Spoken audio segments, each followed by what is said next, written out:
आप सभी को मेरा नमस्कार। मैं लीना पुरोहित, सहायक आचार्य संस्कृत, श्री गोविंद गुरु राजकीय महाविद्यालय बांसवाड़ा। मेरे इस निजी चैनल पर आपका स्वागत है। पिछले व्याख्यानों में हमने नाट्यशास्त्र के 6th अध्याय के बारे में अध्ययन किया। नाट्यशास्त्र जो आचार्य भरत मुनि विरचित पुस्तक है, जिसमें 36 अध्याय हैं और उसके अंतर्गत हमने 6th अध्याय का अध्ययन किया। आशा है कि आप सभी ने उसे सफलतापूर्वक ग्रहण किया होगा। आज हम एक अन्य पुस्तक जो आपके पाठ्यक्रम में है, दशरूपकम का अध्ययन प्रारंभ करने जा रहे हैं। दशरूपकम धनंजय कृत पुस्तक है, जिसमें 4 प्रकाश हैं। आपके पाठ्यक्रम में प्रथम और द्वितीय प्रकाश का अध्ययन किया जाना है। आइए हम देखते हैं दशरूपकम। इसमें पहला पॉइंट है अपना धनंजय और उसका दशरूपक। धनंजय ने स्वयं अपने ग्रंथ में लिखा है कि उन्होंने राजा मुंज की सभा में वेदज्ञ प्राप्त किया था। विद्यानुरागी महाराज मुंज के राज्यकाल में ही धनंजय ने दशरूपक की रचना की। इस प्रकार स्पष्ट है कि दशरूपक का रचनाकाल 974 और 994 के मध्य रहा होगा। यानी कि दशरूपक का रचनाकाल का समय क्या बताया है? 974 से लेकर 994। क्यों? क्योंकि उन्होंने महाराज मुंज के राज्यकाल में धनंजय ने दशरूपक की रचना की और उनका कार्यकाल जो था 974 से 994। इस आधार पर हम कह सकते हैं कि दशरूपक का रचनाकाल 974 से 994 ईस्वी के मध्य रहा होगा। हमारा दूसरा पॉइंट है दशरूपक का आधार। दशरूपक नाट्यशास्त्र का एक महत्वपूर्ण ग्रंथ है। इस ग्रंथ में 10 मुख्य रूपकों का वर्णन है, अतः यह दशरूपक कहलाता है। दशरूपक क्यों कहलाता है? क्योंकि इसमें रूपक के 10 रूपकों का वर्णन है, इसलिए इसे दशरूपक कहते हैं। नाट्यशास्त्र जो भरत मुनि ने लिखा था, उसमें उन्होंने अत्यंत विस्तार से वर्णित नाट्य सामग्री को संक्षेप में किंतु विशद रूप से प्रस्तुत करना ही धनंजय का लक्ष्य है। नाट्यशास्त्र में भी वही बातें हैं, लेकिन धनंजय ने वापस पुस्तक लिखी तो नाट्य संबंधी सामग्री को संक्षेप में किंतु विशद रूप से प्रस्तुत किया है धनंजय ने। भरत मुनि ने 4 प्रकार की नायिका बताई थी। कौन सी? दिव्या, नृपत्नी, कुल स्त्री और गणिका। इसका निरूपण भरत मुनि ने किया था कि 4 प्रकार की नायिका होती है, किंतु धनंजय ने नायिका के 3 प्रकार बतलाए हैं: स्वकीया, परकीया तथा साधारणी। धनंजय के अनुसार नायिका 3 प्रकार की बताई गई है: स्वकीया, परकीया तथा साधारणी।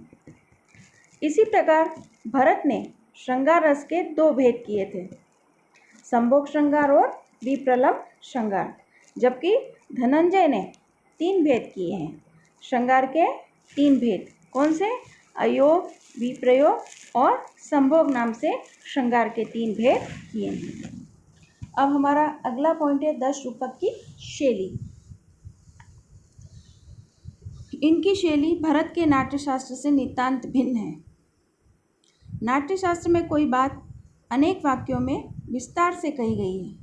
इसके विपरीत दशरूपक में गिने चुने शब्दों में नाट्य के मंतव्यों को कह दिया गया है।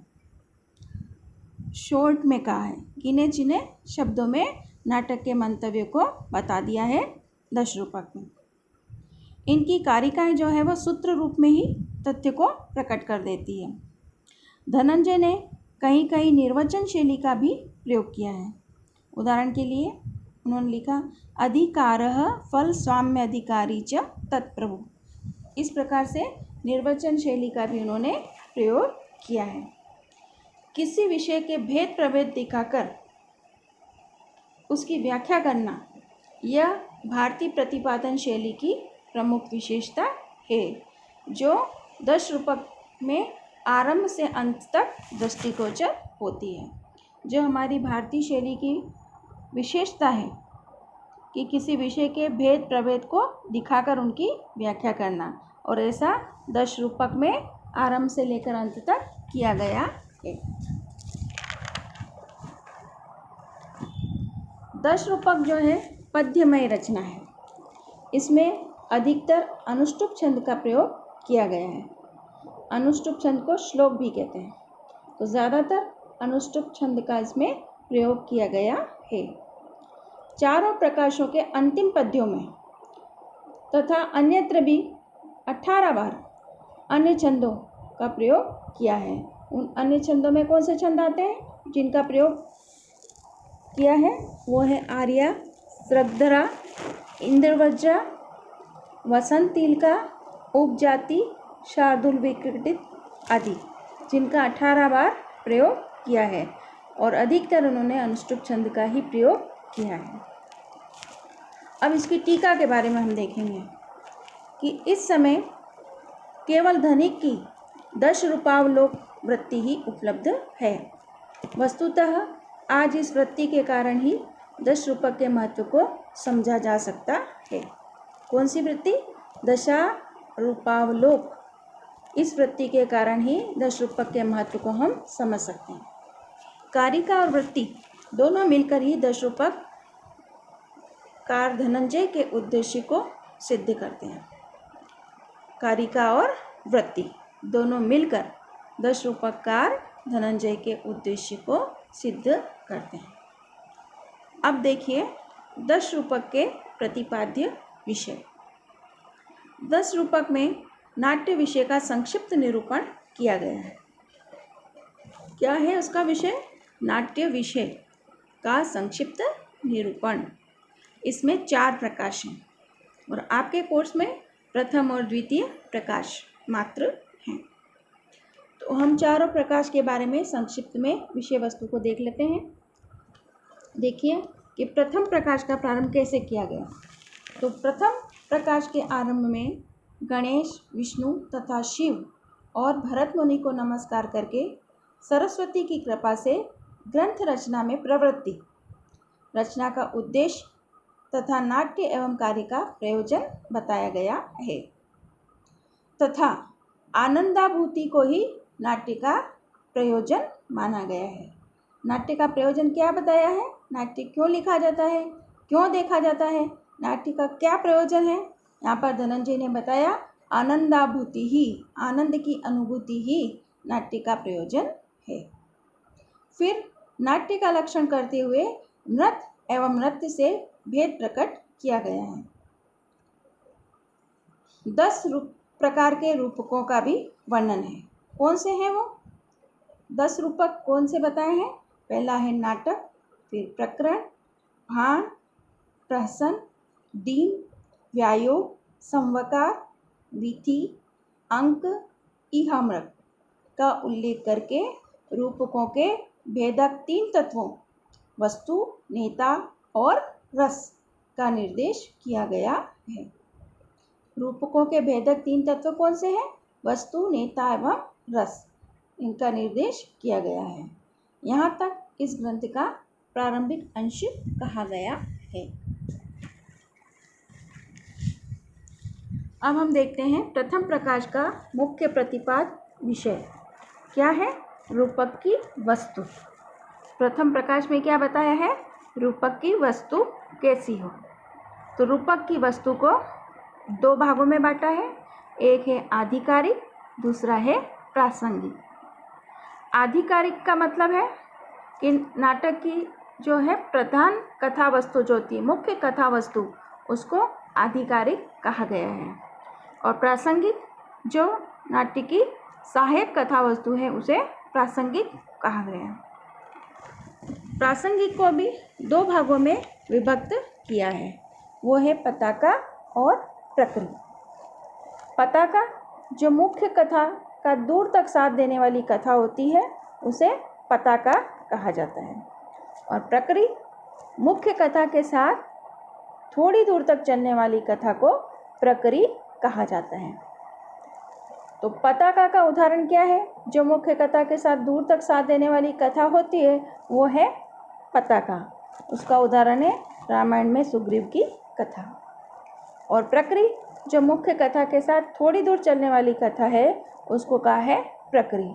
जैसे रामायण की कथा में श्रवण की, जटायु की या शबरी की कथा, जो थोड़ा सा उसका विषय वस्तु होती है, थोड़ी दूर तक वो कथा चलती है। पताका के प्रसंग से धनंजय ने पताका स्थान का भी निरूपण किया है। अब पताका स्थान क्या है? जहाँ समान विशेषणों के द्वारा या अन्योक्ति से आगे आने वाले प्रस्तुत अर्थ की सूचना दी जाती है, वह पताका स्थान या पताका स्थानक कहा जाता है। ये आधिकारिक और प्रासंगिक कथाएं भी तीन प्रकार की होती हैं। रूपक की वस्तु में हमने देखा 2 प्रकार, आधिकारिक और प्रासंगिक। तो ये आधिकारिक और प्रासंगिक कथाएं भी 3 प्रकार की होती हैं। तो 3 प्रकार कौन से होते हैं इनके? प्रख्यात, उत्पाद्य और मिश्रित। इनमें से किसी प्रकार की कथा वस्तु का आश्रय लेकर रूपक की वस्तु योजना की जाती है। अब हम आगे देखते हैं वस्तु योजना की दृष्टि से कथा वस्तु का विभाजन। इतिवृत्त नाट्य का शरीर है और इसी से कथा वस्तु रोचक एवं ग्राह्य बनती है। किससे? इतिवृत्त से। इतिवृत्त जो है नाट्य का शरीर कहा गया है और इसी के कारण कथा वस्तु रोचक एवं ग्राह्य बनती है। नाट्यशास्त्र के अनुसार इतिवृत्त का विभाजन 5 संधियों के आधार पर किया जाता है। अब ये 5 संधियाँ कौन सी है? 5 संधियाँ हैं मुख, प्रतिमुख, गर्भ, अवमश और उपसंहार। ये 5 संधियाँ इतिवृत्त के विभाजन में काम में ली जाती हैं। अब ये संधियाँ हैं 5, तो संधि का क्या अर्थ है? संधि का अर्थ देखेंगे, इतिवृत्त के विभाग जो कि अर्थ प्रकृतियों तथा कार्यावस्थाओं के आधार पर किए जाते हैं उसे संधि कहा है। अब अर्थ प्रकृति का क्या मतलब है? अर्थ प्रकृतियाँ नाटक आदि के इतिवृत्त के नायक का कोई लक्ष्य होता है, वही फल कहलाता है और उस फल सिद्धि के उपाय ही अर्थ प्रकृतियाँ कहलाती हैं। तो अर्थ प्रकृतियाँ का मतलब क्या है? फल सिद्धि के उपाय, उन्हें ही अर्थ प्रकृति कहा गया है। और ये अर्थ प्रकृतियाँ 5 प्रकार की होती हैं: बीज, बिंदु, पताका, प्रकरी तथा कारी। इन सब का अध्ययन हम आगे करेंगे। अब है कार्यावस्थाएं। कार्यावस्था का क्या मतलब है? कि फल को लक्ष्य करके किया गया जो नायक का व्यापार है, यानी कि जो नायक कार्य करता है अपने फल को लक्ष्य करके, उसकी भिन्न अवस्थाएं भी कार्यावस्थाएं कहलाती है। नायक का कार्य जो फल को लक्ष्य करके किया जाता है, उसकी भिन्न भिन्न अवस्थाएं ही कार्यावस्थाएं कहलाती हैं। ये कार्यावस्थाएं भी 5 हैं। कौन सी? आरंभ, प्रयत्न, प्राप्त्याशा, नियताप्ति और फलागम। अब हम देखते हैं वर्णन की दृष्टि से कथा वस्तु का विभाजन। कथा वस्तु के 2 भाग होते हैं, सूच्य और दृश्य। सूच्य इतिवृत्त का क्या मतलब है? कि जो घटनाएं नीरस या अनुचित होती है किंतु कथा प्रवाह के लिए उनका जानना आवश्यक होता है, उसकी केवल सूचना ही दी जाती है, वही सूच्य इतिवृत्त कहलाता है। दूसरा है दृश्य इतिवृत्त। जो घटनाएं रोचक एवं सरस होती है उसका विशद वर्णन किया जाता है और रंगमंच पर अभिनय भी किया जाता है, उसको कहते हैं दृश्य इतिवृत्त। आगे हम देखते हैं अर्थोक्षेपक। सूच्य इतिवृत्त की सूचना देने के लिए रूपकों में 5 प्रकार के अर्थोक्षेपकों का प्रयोग किया जाता है। अर्थोपक्षेपक का क्या मतलब है? अर्थ के सूचक। सूच्य इतिवृत्त की सूचना देने के लिए 5 प्रकार के अर्थोपक्षेपक जो हैं वो इस प्रकार हैं: विष्कंभक, चूलिका, अंकास्य, अंकावतार एवं प्रवेशक। इन सब का अध्ययन भी हम आगे विस्तार से करते हैं। अब नाट्य धर्म की दृष्टि से वस्तु का विभाजन। जो संवाद होते हैं अर्थात कथोपकथन, संवाद की दृष्टि से वस्तु 3 प्रकार की बताई गई है। पहली है सर्वश्राव्य, दूसरी है नियत श्राव्य और तीसरी है अश्राव्य। सर्वश्राव्य का क्या मतलब है? रूपकों में जो सभी को सुनाई दे, जिसको कि प्रकाशम शब्द द्वारा रूपकों में प्रकट किया जाता है। नियत श्राव्य 2 प्रकार की होती है, जनांतिक और अपवारित, जो किसी खास को ही सुनानी होती है, सबको नहीं। तीसरी है अश्राव्य, जो किसी को सुनाई नहीं जाती, मन ही मन में कही जाती है, उसको रूपक के अंदर स्वगत भी कहते हैं।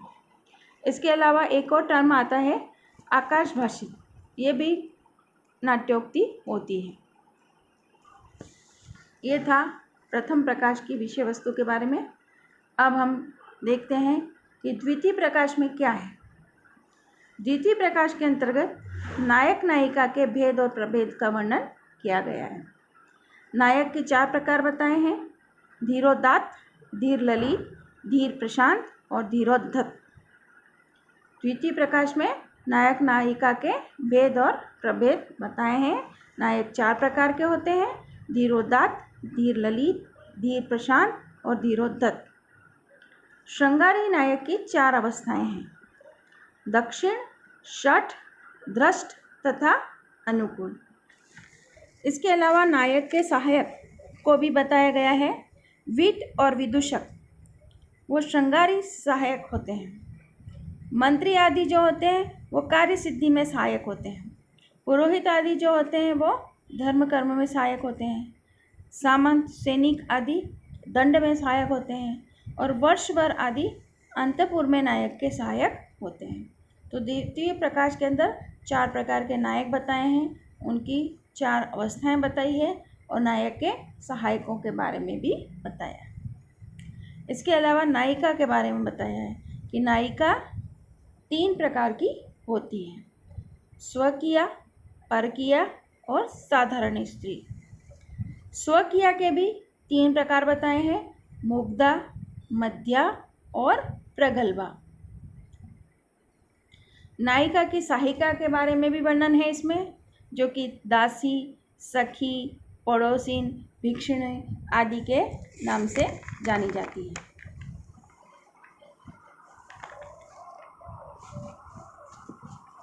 अब हम देखते हैं नाट्य वृत्तियाँ। नायक आदि के मानसिक, वाचिक और कायिक व्यापार ही नाट्य में वृत्तियाँ कहलाती हैं। नाट्य की वृत्तियाँ क्या हैं? जो नायक के मानसिक, वाचिक और कायिक कार्य हैं, व्यापार हैं, उन्हीं को नाट्य में वृत्तियाँ कहा जाता है। और नाट्य वृत्तियाँ 4 हैं। कौन सी? सात्वती, भारती, कैशिकी और आर्भटी। ये 4 प्रकार की नाट्य वृत्तियाँ कही गई है। इसके बाद हम देखते हैं प्रवृत्तियाँ। द्वितीय प्रकाश में के अंत में प्रवृत्तियों का वर्णन है। प्रवृत्तियों का अभिप्राय है देश भेद के कारण पात्रों के भिन्न भिन्न वेशभूषा तथा भाषा आदि का होना, उनको कहते हैं प्रवृत्तियाँ। इस प्रकार से प्रथम प्रकाश और द्वितीय प्रकाश आपके पाठ्यक्रम में है, जिसका अध्ययन हम जब पुस्तक का अध्ययन प्रारंभ करेंगे इन दोनों प्रकाशों का अध्ययन हम करेंगे। और इसके अलावा कुल 4 प्रकाश हैं, तो देख लेते हैं कि तृतीय प्रकाश और चतुर्थ प्रकाश में क्या कहा गया है। तो तृतीय प्रकाश के अंदर 10 रूपकों का स्वरूप निरूपण किया गया है। 10 रूपक इस प्रकार से हैं: नाटक, प्रकरण, भाण, प्रहसन, दीन, व्यायोग, संवकार, वीथी, अंक और ईहामृग। इन सब का वर्णन का है तृतीय प्रकाश में, इनका निरूपण किया गया है। चतुर्थ प्रकाश के अंदर रस विचार किया गया है कि विभाव, अनुभाव, सात्विक भाव तथा व्यभिचारी भावों के द्वारा आस्वादन योग्य होकर स्थायी भाव ही रस कहलाता है। इसका आस्वादन सहृदय सामाजिक को होता है, अनुकारी को नहीं। रस के बारे में चतुर्थ प्रकाश में बताया गया है और 10 रूपक में 8 रस और 8 स्थायी भाव माने हैं। 10 रूपक में कितने रस माने हैं? 8 रस होते हैं और 8 स्थायी भाव होते हैं। और चित्त की 4 अवस्थाओं का वर्णन भी इसमें किया है चतुर्थ प्रकाश में। चित्त की 4 अवस्थाएं जो होती है विकास, विस्तार, क्षोभ और विक्षेप। तो विकास कहाँ होता है? श्रृंगार रस में, विस्तार वीर रस में, क्षोभ विभत्स रस में और विक्षेप रौद्र रस में पाया जाता है। इस प्रकार से हमारे चारों प्रकाशों में क्या कथा वस्तु है, इसका आज हमने संक्षिप्त में अध्ययन किया और आगे से पुस्तक का प्रारंभ हम अगले व्याख्यान से करेंगे। धन्यवाद।